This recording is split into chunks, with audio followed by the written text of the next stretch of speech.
Hi there. Welcome back to It Happened in Hollywood. I'm your host, senior writer, The Hollywood Reporter, Seth Abramovich. This week, we have a baseball movie. Yes, a baseball movie. I'm not a huge sports fan, but I love this film. So stick around. It's going to be a lot of fun. We'll have that and more on It Happened in Hollywood.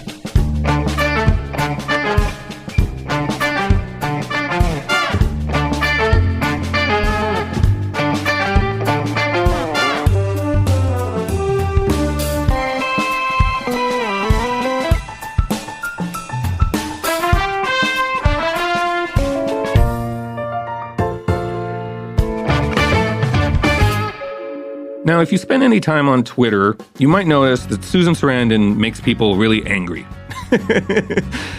She's very outspoken about her political, opinions, and she's a very, very far left progressive, so far left that she ends up criticizing Democrats a lot of the time. But I can't help it. I just love her. I've loved her in pretty much everything she's ever done. But I don't think I've ever loved her more than in this character, Annie Savoy, who is the center of one of my favorite romantic comedies called Bull Durham. Annie Savoy is basically a baseball groupie, but she's no airhead. She actually takes one player every season under her wing in this minor league team playing in Durham, North Carolina, and basically brings him under her tutelage. Sexual tutelage, sports tutelage. She's their sort of savior. I don't even know how to explain it. It's a really weird character that I'd never seen in any movie before. But she's beautifully poetic and well-read, and she quotes from Yeats and various poets in the film. And in this movie, it's kind of a love triangle. There's Crash Davis, who's Kevin Costner in one of his first major breakout roles, and Tim Robbins. Tim Robbins plays Nuke LaLoosh, who's kind of... he is an airhead. He's a pitcher. And they have the most incredible dynamic, the three of them. Nuke and Crash don't exactly hate each other, but they're both vying for her affections. But Crash is really brought into the team to prep Nuke for the major leagues. Anyway, if you think of sports movies as basically rah-rah, the team wins the pennant kind of things, this is not the movie for you. This is a movie about subtle psychology and sexuality and mind games and male-female dynamics and also sporting psychology, which I'd never really thought about. But what do these people talk about when they're gathered on the mound? Are they talking about the game? Well, in this case, no. They're talking about what to buy someone for their wedding gift. Excuse me, what the hell's going on out here? Well, Nuke's scared because his eyelids are jammed and his old man's here. We need a live rooster? We need a live rooster to take the curse off Jose's glove, and nobody seems to know what to get Millie or Jimmy for their wedding present. Is that about right? That's right. We're dealing with a lot of shit. Okay, well, candlesticks always make a nice gift, and maybe you can find out where she's registered, maybe a place setting or maybe a silverware pattern too. Okay, let's get to it. Let's go. It's really brilliantly executed, and it's all from the mind of Ron Shelton. Ron Shelton is a writer-director who came out of the minor leagues, and you can just tell in the observations, the minutia, that this guy lived in this world. And he's just so eloquent and clever in the way he expresses it. So it was a huge thrill to have the actual Ron Shelton come and talk to me about the making of Bull Durham from 1988. Sit back, relax. This is a lot of fun. Ron Shelton, welcome to It Happened in Hollywood. I'm thrilled to meet you. I'm a longtime fan of your work. Thank you. Happy to be here, as they say, and hope I can help the ball club. Right. Yeah. I hear that sometimes you open your interviews like that, quoting your own characters. I buy candlesticks for wedding presents. So, Place settings. We're, of course, quoting, your classic first film, Bull Durham, which I rewatched recently and was just delighted to see how well it held up and just how brilliant your script was. a script that was nominated for an Oscar and I believe won the WGA award, and deservedly so. It really probably should have won the Oscar for how brilliantly erudite and funny and it was everything a sports movie really hadn't been. That was my intention. Well, very successful. So what we do on the show is kind of just go through the story of the making of a classic project like Bull Durham. So I'm sure you've told this many times, but one more time, and of course you just recently told it in a brand new book that fans could read called The Church of Baseball, The Making of Bull Durham, Home Runs, Bad Calls, Crazy Fights, Big Swings, and a Hit. Yeah, the title's too long. That was the publisher. All I had was the Church of Baseball, and they added all that other stuff. But I don't think I ever read a making of book, and then the opportunity came to write one, and they paid me, so I actually enjoyed it very much. The movie was difficult to make, as you can tell from the book, but also we sort of triumphed and we slayed the dragons along the way. But you don't always. Sometimes the dragons slay you, but. I thought it was really about the creative process, at least through my eyes and experience. Well, walk us through it one more time, if you don't mind. So I'm fascinated by the fact that, you actually were a baseball player in the minor leagues, and but somehow that led to a path, and a very successful path, to Hollywood. So if you can, just draw the dotted lines for us. How did you become a minor league player? And then what brought you to Hollywood? Well, I was like a lot of kids. I wanted to play, professional baseball and hopefully Major League Baseball, and that was my dream. And out of college, I'm from Southern California. I signed a contract with the Baltimore Orioles, and all of this is in the book. And to some degree, I went from Santa Barbara, this jewel city on the ocean, to Bluefield, West Virginia, in the heart of the cold country Appalachian hills, and worked my way through the minor leagues: Stockton, California, Florida League, the Winter Ball, Texas League, International League, Rochester, New York, where I ended up in AAA, and then walked away during the strike of '72. That's how long ago it was. And 15 years later, I was writing screenplays. So between then, that 15 years, which in the book says cut to 15 years later, there's a whole Russian novel in there that'll never get written, how you get from one to the other. But it felt like a natural evolution. I love to read. I went to movies as a ball player every day.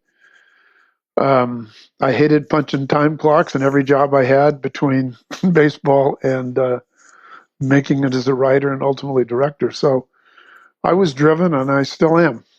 Now, you obviously, as you are a writer. That's really what I admired about it, is that this is almost a journalistic effort as much as anything else. And so, did you feel kind of an outsider among the other players, and were you like observing them and taking notes or mental notes, or what was the experience of a writer being in the baseball system like?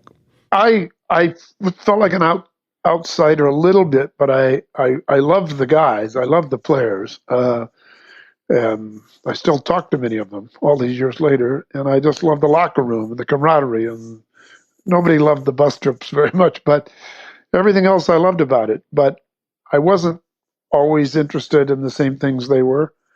I would get drunk with them. I'd go to the strip clubs with them. All that was fine. I loved it. But at the end of the day, I think I wanted to be one of the guys a little more. Jim Bouton talks about that in his great book, Ball 4, a lot, wanting to be one of the guys and not quite being one of the guys. At the same time, on the field, I was one of the guys because I was a good player. I was a hard-nosed player, and I mixed it up with everybody, and I got along with everybody and the players. So I was an outsider, but I didn't take notes. I didn't think I was going to be a writer or a filmmaker. Some of the players say I was keeping notes in the back of the bus. It wasn't true. I wasn't. I was trying to figure out how to hit a slider. That's what I was trying to do, But the memories are very strong. Like men I know who've been to war, the memories are very strong. And you're young. You're just out of high school or college. You're still forming. Your brain is still forming. Your experiences are new. So you tend to remember everything. My father told stories of, his 9 months in London during the war, during World War II, and he could remember every detail. And I think that's what it was like for me, the baseball years. One of the things the movie does so well is capture this alternate reality, but it's normal to all of them. This bubble they live in, and it has its own customs and culture and language, and I think that's something that speaks to whether or not you like baseball. When you watch it, you recognize when birds of a feather who come together and do their thing, and it's a very, I don't know, it's a very heartwarming slice of humanity. Well, thank you. And I also, I wanted to, in a certain way, tell a story from the player's point of view, from my point of view, not the fan's point of view, because most sports movies are from the fan's point of view. And the fan thinks somebody always hits a home run in the bottom of the ninth to win the game. And it almost never, ever happens, Right. In the history of baseball, how many Grand Slam homers have won a game in the bottom of the ninth? I don't know. 5, 2, 3 out of 20 million games. Right. And maybe once in a World Series, a single homer. So that's how movies end. That's not how life ends. Life ends with a weak ground ball to third or something. So a foul pop up behind first. So I wanted to do a movie like that because that's sports. That's not only the sports I knew, that's the sports I loved. And it was more interesting than the pseudo-dramatic big game. And in Bull Durham, there's not even a big game. There's no game. It's true, yeah. There's a winning streak, but then that ends quickly.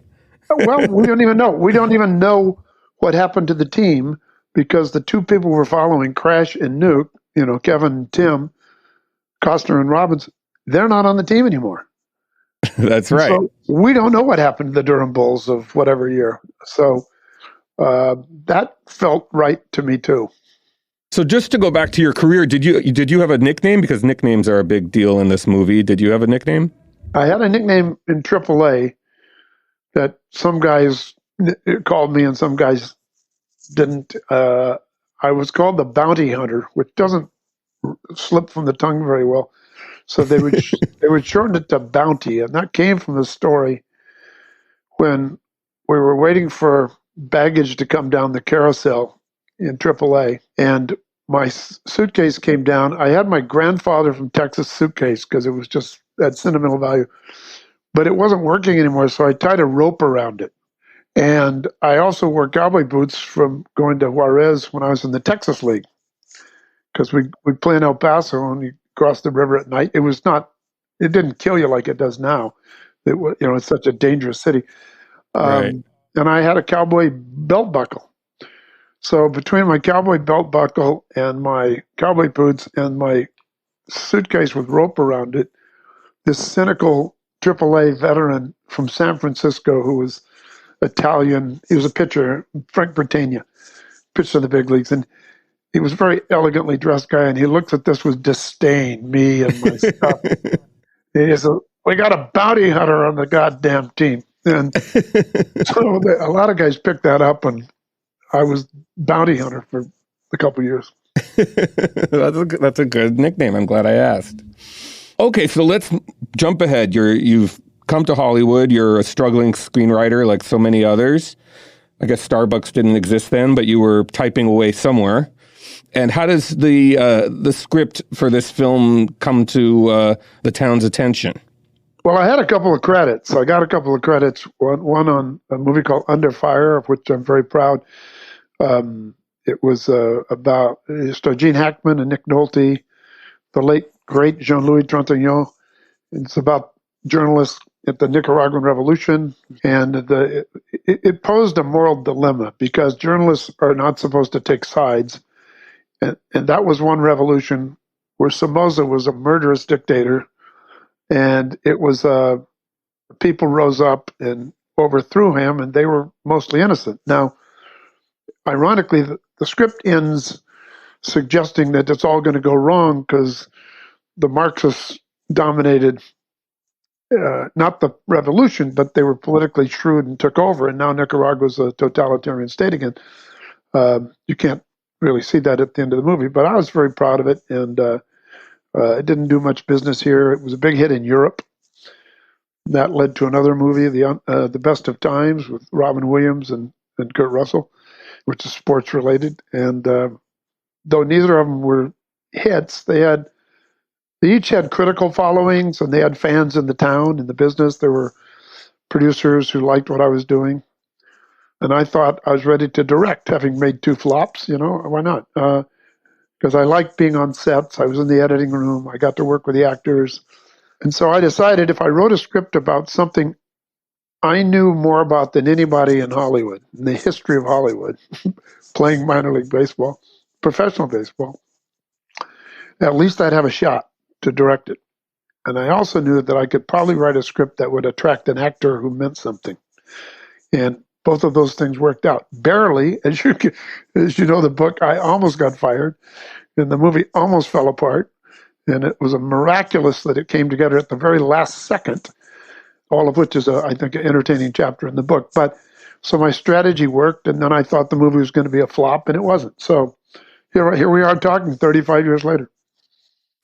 So the classic axiom to write about what you know proved to be the magic ticket. Probably good advice for any aspiring screenwriters out there. But you also came with a very strong point of view, and like you said, it wasn't any of the cliched sports movie tropes of everything hinging on one, home run in the World Series. This was really more akin to the screwball comedies of the 30s and 40s, and the back and forth between two very verbally dexterous but feuding and strong-minded leads. Would you say that that's an accurate assessment?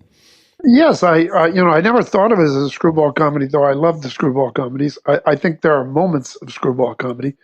Any good comedy is based on pain, and it's the choice to laugh instead of cry. And, this was about a guy facing the end of his career. He was at a reckoning, Crash Davis. And Annie Savoy, who was facing the end of her career of hanging out with young boys and creating this fabulous character, which she knew wouldn't last forever. So they were both at a critical stage of their life, but didn't really know it until they ran into each other. And then the movie is an hour and 45 minutes of figuring out how to get out of their own way so they could give in to each other, because that would be a very risky thing for each of them. And that I think is why the movie still probably works. It's still funny also. And so the screwball comedy is woven in and out of, I think characters with some gravitas to them. And the character of Annie also, I was struck by just how sexually liberated and independent she is. She knows exactly what she's doing, and she announces it right at the beginning. I choose one player a season, and I bed them, and I also give them tips with their game. You see, there's no guilt in baseball, and it's never boring, which makes it like sex. There's never been a ball player slept with me who didn't have the best year of his career. Making love is like hitting a baseball. You just gotta relax and concentrate. Besides, I'd never sleep with a player hitting under 250, unless he had a lot of RBIs. There was a great glove man up the middle. That's not a character I don't think that had ever been committed to a mainstream film before. So was she based on someone you knew, or where did Annie come from? If I knew her, I would still be in the minor leagues probably playing baseball. No, I mean, I think any character is a combination of a lot of characters, plus it's one's empathetic imagination.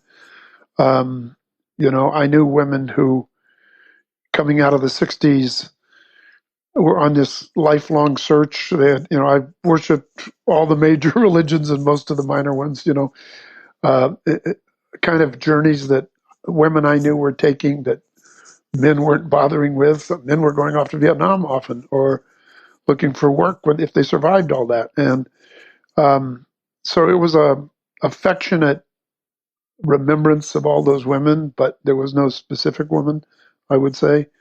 Also, she doesn't apologize for anything. She's going to live her life her way. She'll make mistakes. Who doesn't? I don't. Crash does. We all do.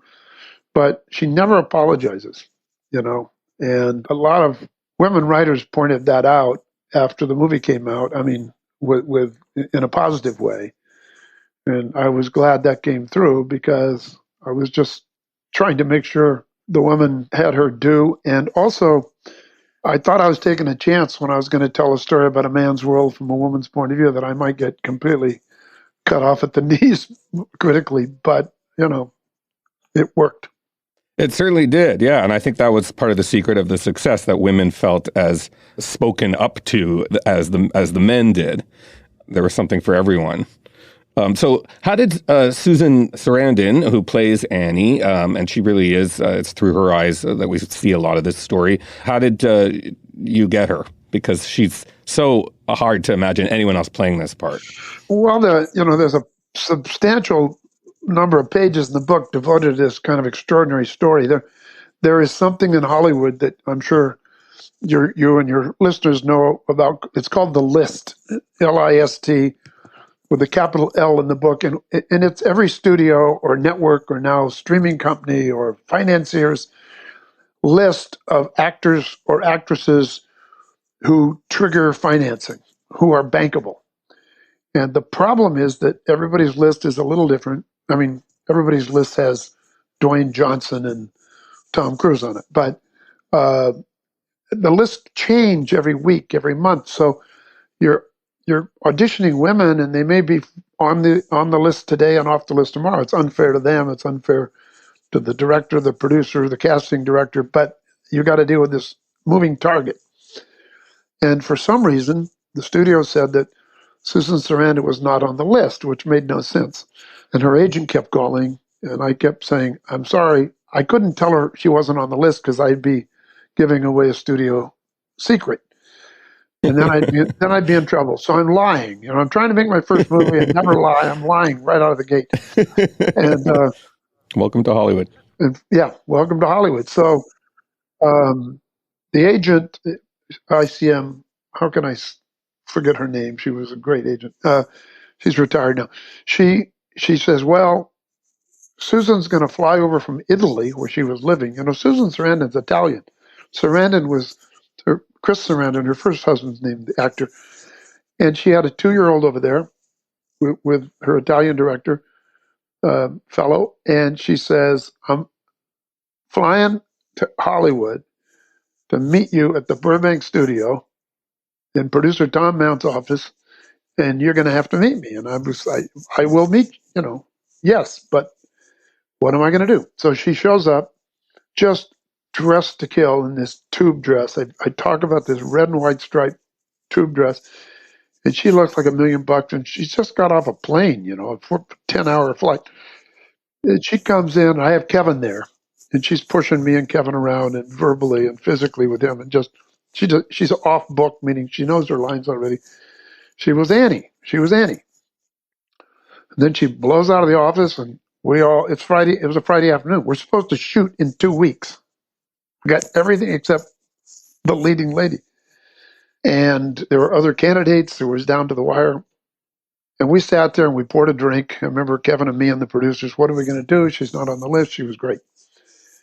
And about an hour later, the head of the studio called and said, I saw Sarandon a couple weeks ago. She looks great. Well, nobody saw her 2 weeks ago. She was in Italy until 2 hours ago.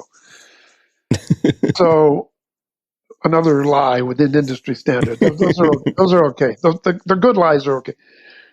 So I knew what happened. I didn't know what happened, but I found out later. She went right from the audition to the studio, Orion on Avenue of the Stars, worked her way up and down the hallways till she found all the executives that matter. She looked like $1 million, waved, pretended she had business there. Went back, got on the plane, flew to Italy, and by the time she landed, she had the part. She was put on the list. So that was, and she turned around with her kid and flew to Durham the next day. Amazing story. What I love about that story is just showing, first of all, how astute she is, how she knows how to work the system in subtle ways, and then how easily manipulated these suits are. And she was right to do it. And look, a lot of women, almost every woman who read for that part was great. But, you have to you want the movie star to be comfortable with the actor. You want the producers, the casting director, the director, writer, certainly. And the studio they're writing the check. They have to approve. And so there's a lot of moving parts and opinions. And I called Susan, who I'm friendly with all the cast still, and I said, here's my memory of that.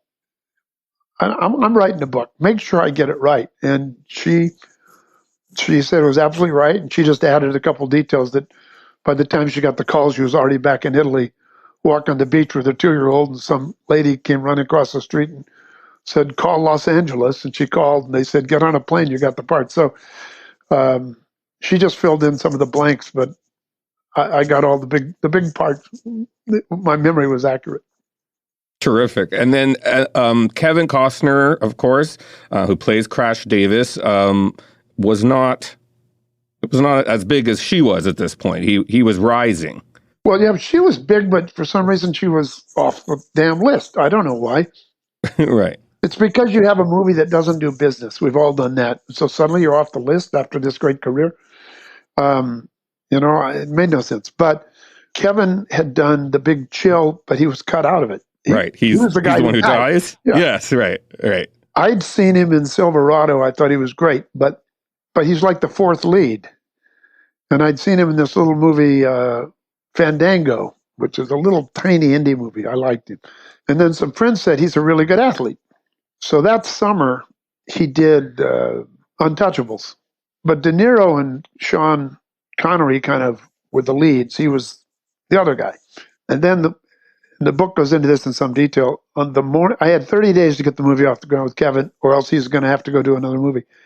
And on the last day, after we'd been turned down by every studio twice, with Kevin Costner attached in 30 days, everybody said, we love the script, we love Kevin, but first-time director, minor leagues, no big game, no home run.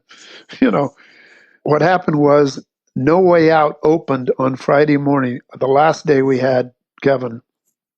Orion Pictures had that movie for 6 months in the can. They didn't know what to do with it because he's revealed to be a Soviet spy at the end of it. And right. and they wanted to trim that Soviet spy part out, but he didn't. So they put it out in August, which was the graveyard of movie releases in those days. Now there's sort of no soft weekend, but so that Bill Bernstein and Eric Pleskow, two of the partners of Orion, they read the script the night before, and they wake up Friday morning, and the New York Times has a rave review of not only the movie, but says Kevin Costner is a movie star.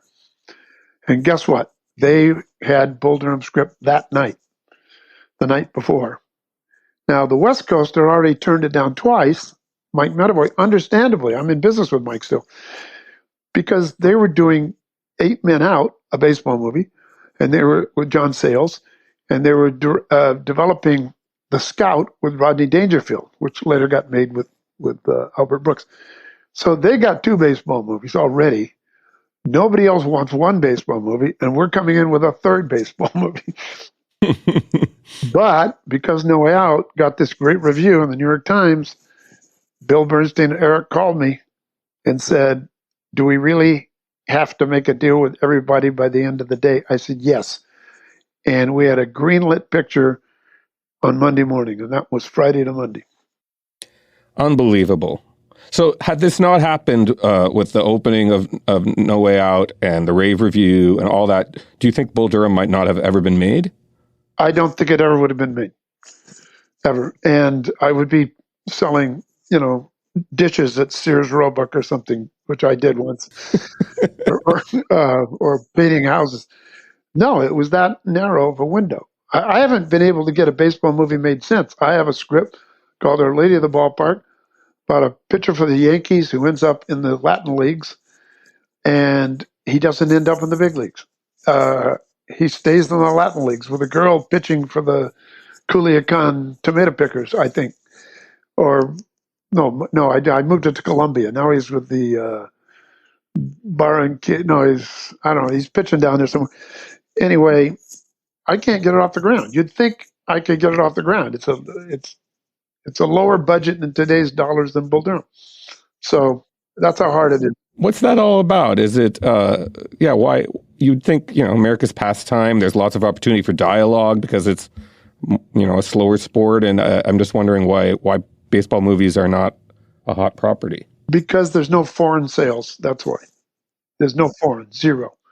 They say, well, it's big in Latin America. No, it isn't. It's big in the Caribbean.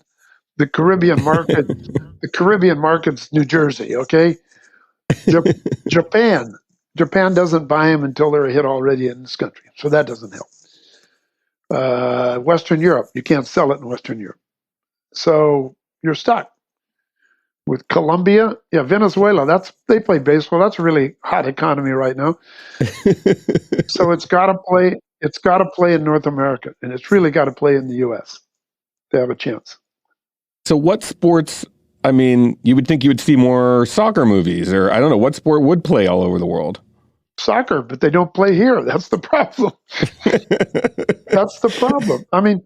I want to do a car racing movie about the 50s, where the hot rodders from LA all go over and take on Ferrari and everybody, and Phil Hill and Carroll Shelby and all those guys. And we couldn't get it made, and we could get the financing out of Europe. We couldn't get the American piece. And then a movie opened that Ronnie Howard made. I thought it was a really good movie, Rush, a Formula One racing movie written by Peter Morgan, who's great. He writes all the Queen, all that stuff. And it didn't do any business here. It was a really good movie. So that killed my car racing movie for a while. Soccer is the same thing. Soccer is exactly the same thing. Name one soccer movie that's done business here. All I can think of is Bend It with Beckham. It's the only one that kind of took off. Yeah, it was a low budget, modest hit. Yes, you're right. And then, of course, basketball wise, you also made White Men Can't Jump, another classic. We could do a whole episode on that one. But again, you don't see that many basketball movies. I'm trying to think of. They had this year the sequel to the kids movie, the Jam movie. But and Adam Sandler just made Hustle. But that.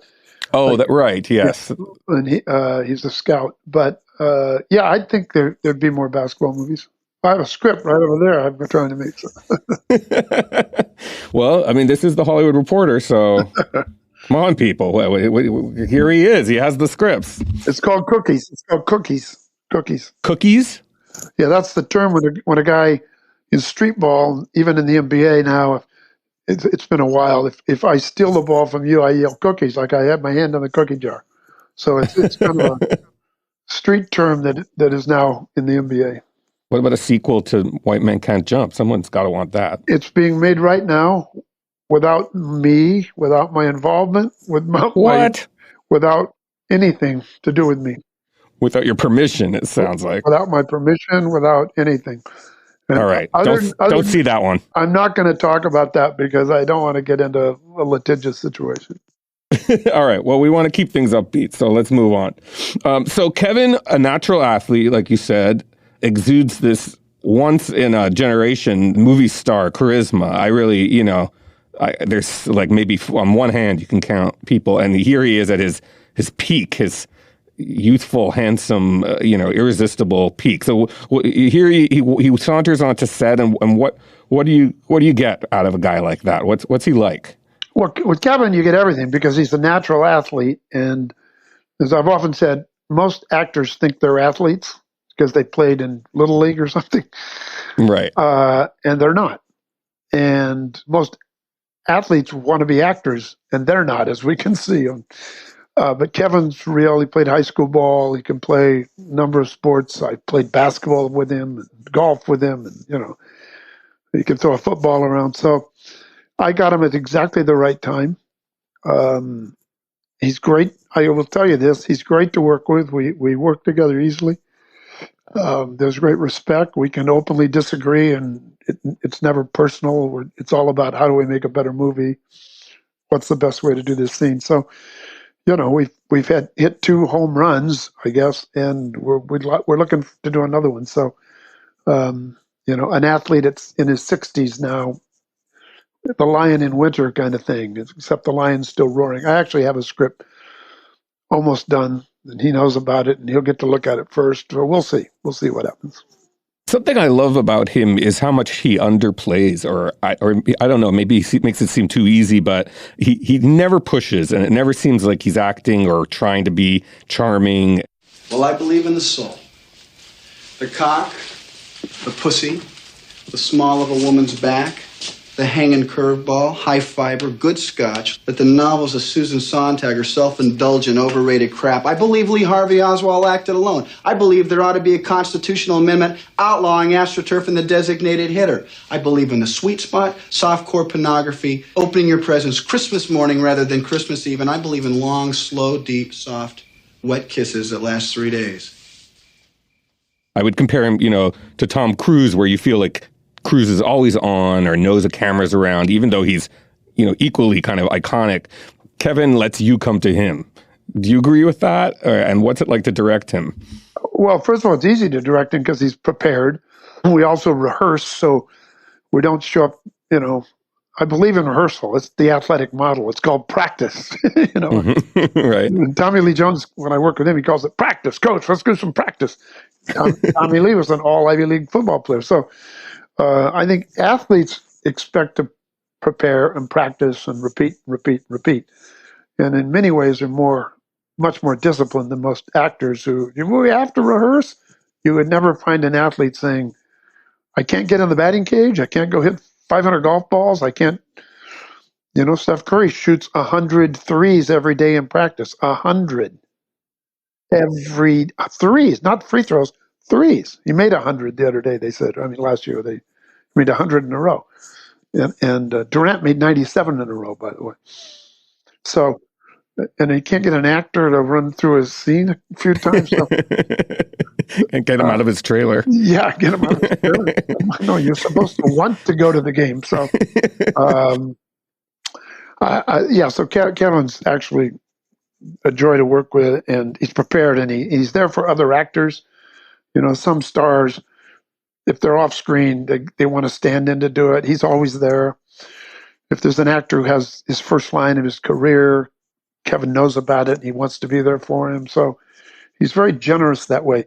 I would compare him more to, the Spencer Tracy school, where, as you say, he doesn't force anything. He's the opposite of the high-strung. He's the opposite of James Cagney, and I love James Cagney. Just like you say, Cruise is a different style. Cagney's in your face, but he's great. He's grounded, and Kevin is. You gotta move to him. So, but Kevin can play big. There's this little righteous anger always bubbling along with Kevin that my characters sort of have, and I let it out a little bit now and then, but not much. Crash Davis has it. Roy McAvoy has it in Tin Cup, and it comes from someplace. But so anyway, I'm Kevin's number one fan. And then to round out the love triangle, how did Tim Robbins ended up? I know you were very passionate about him, and that you almost quit over another actor, which was a great story. If you wouldn't mind telling it. Well, Tim was the hardest part to cast, Nuke LaLoosh, because there were a lot of young I needed a 20-year-old or 18, 19-year-old. He was 30, but he looked 19 because he has that wonderful baby face, and he was 6'5".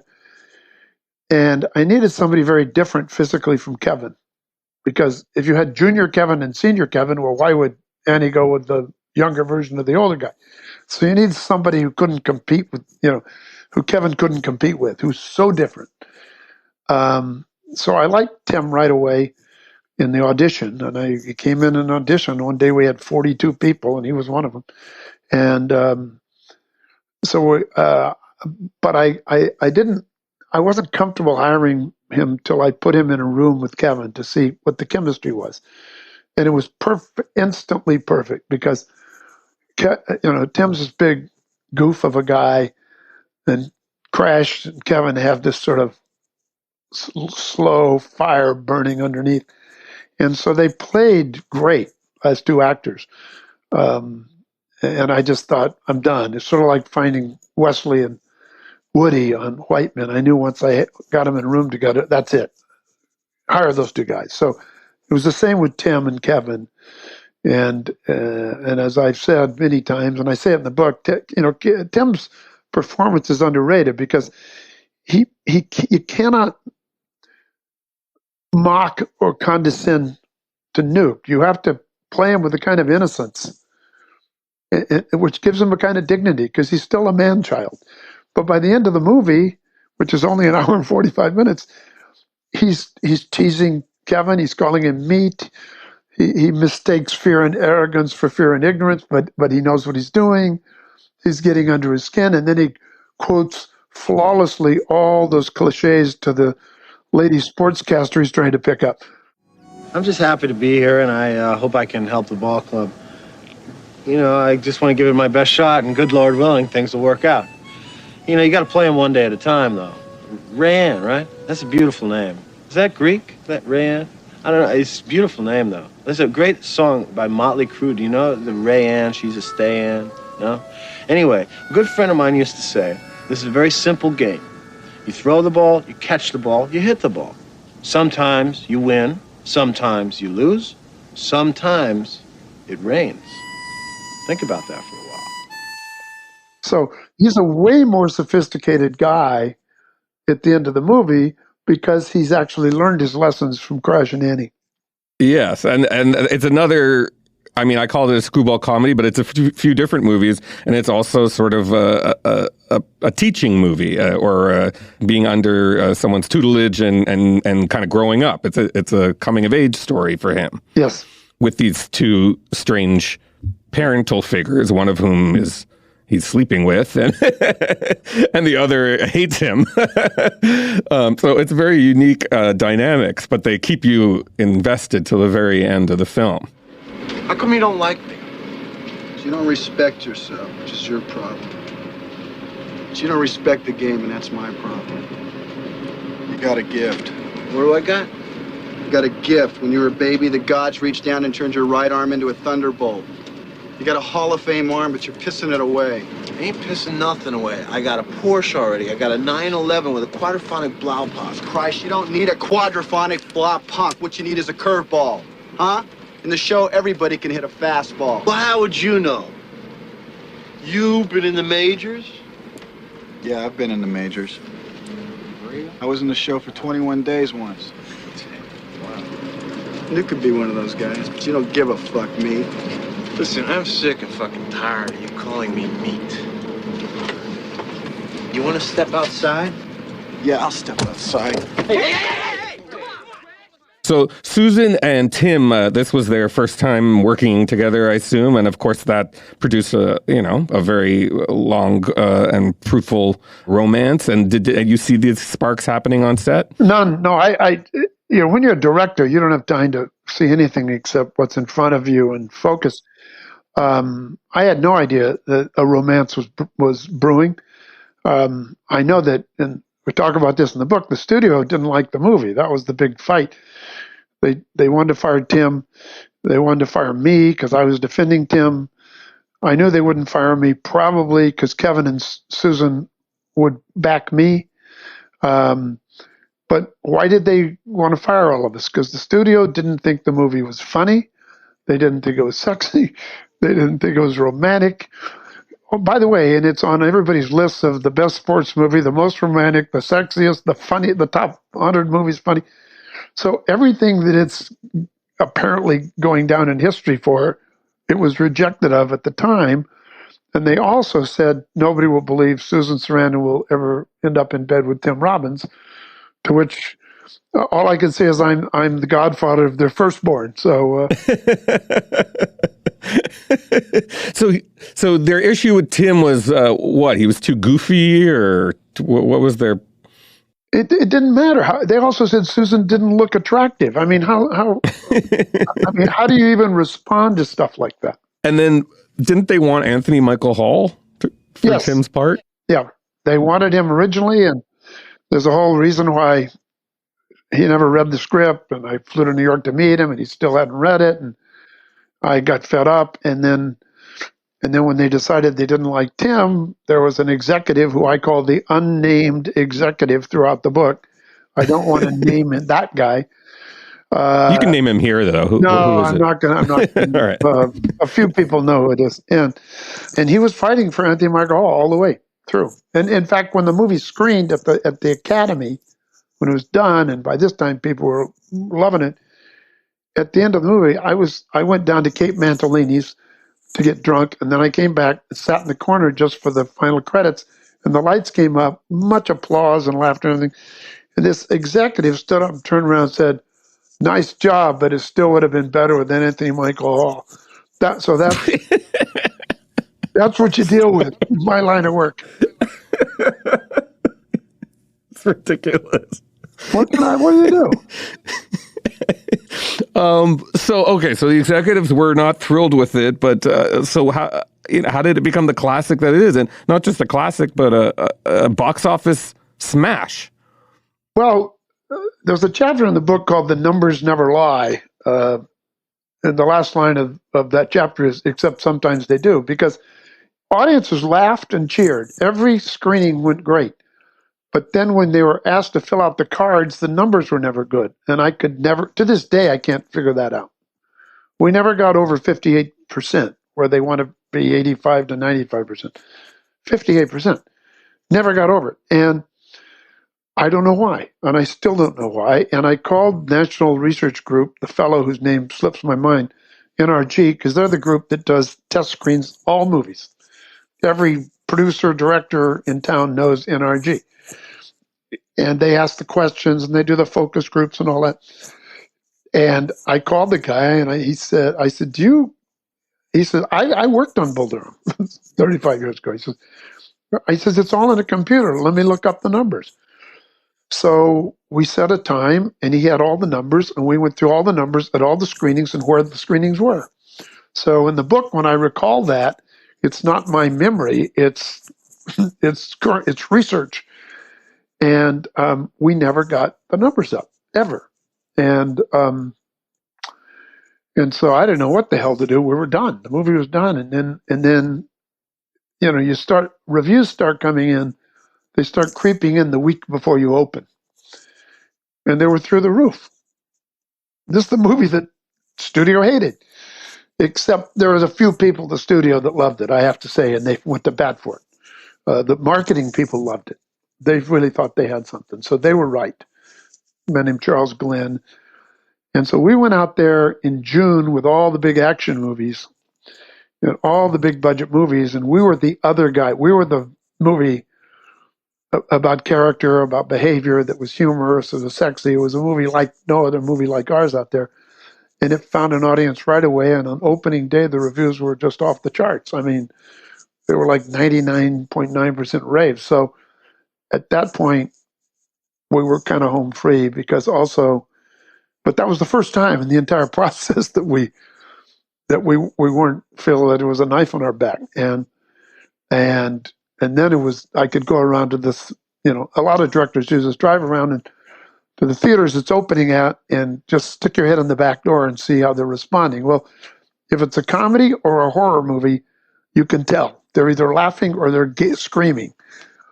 If it's a drama, you can't tell, and it was playing great and it did really well. Now, keep in mind, in those days, 800 theaters was a big opening. Now it's like 3,800, 800 screens. And we did 5.5 million or something like that, which was like fifth place. But first place, this Schwarzenegger movie did 7 or 8. And so it wasn't. But the second week, we did 6 million. No movies don't go up. Right. And the third week we did 5.5. I've got all the numbers. And then we just slowly tapered a little bit down and ran all summer. So you say $50-something million. Yeah, but that's 120 million today. And it cost 8 million. So, but they also let a movie run in those days. Now they want to get, as you know, how much can we get out the first 2 weekends? And Orion just hung in there and hung in there and hung in there, and pretty soon everybody saw it. Yeah, unbelievable. I wonder what those low audience scores were about. I wonder if it had something to do with just being too smart. Like, I don't think people go into a baseball movie expecting to hear Walt Whitman quoted, and you were talking up to the audience, and maybe they it wasn't what they expected. I don't know. There was no big game, no home run.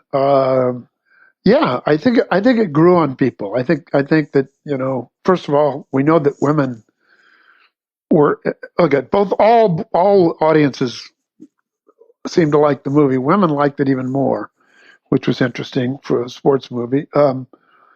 It was not intended to be a young person's movie just because of the issues, people in their mid to late 30s dealing with life change. But Tim ended up bringing in young people who love Nuke. So there was something for everybody. But I'll never figure out the test scores on that, ever.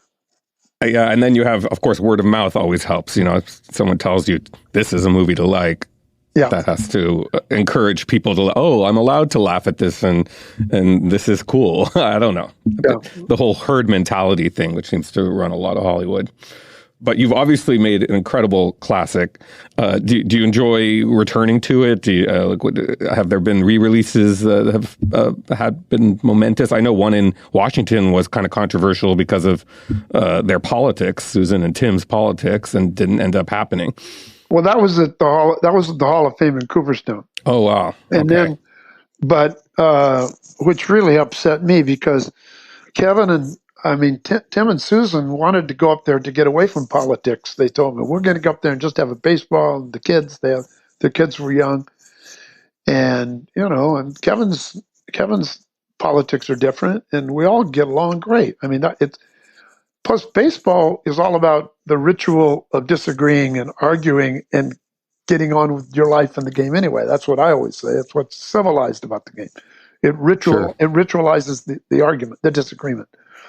And also baseball, you'd be at a baseball cheering for your team, and the guy next to you may be politically, you have nothing to talk about, but you're rooting for Bellinger to break out of his slump together. I mean, that's what I love about baseball. Right. And then a guy named Jeff Idelson came in and took over the Hall of Fame, and he reinstated, and we had a great event up there. So nice. We got to do it after all. Beautiful. Well, thank you so much. This was a real treat. Again, one of my favorite movies of all time. I'm not even really a big sports fan, but I consider it one of the greatest. So, Ron Shelton, thank you for joining us. And I hope your other projects get made. You're a unique talent, and it's a real honor to talk to you. Thank you. Enjoyed it. Wow. Living legend, Ron Shelton. Thank you so much. That was really enjoyable. I hope you guys liked it too, and I hope you catch Bull Durham. It's streaming on Freevee and Amazon. And next week, we have another one of my favorites, a very, very dark teen comedy. You might remember it. It's called Heathers. It's inspired a TV show, now a musical, which I believe is on the Roku channel. But the original, ooh la la, so good. It, along with Beetlejuice, established Winona Ryder as a major new Hollywood star, and it also introduced a very young, very charming Christian Slater to movie audiences. We have the director of that, Michael Lehman, telling us all on the next episode of It Happened in Hollywood. You can catch that one on Amazon Prime. Until then, I'll see you in Hollywood.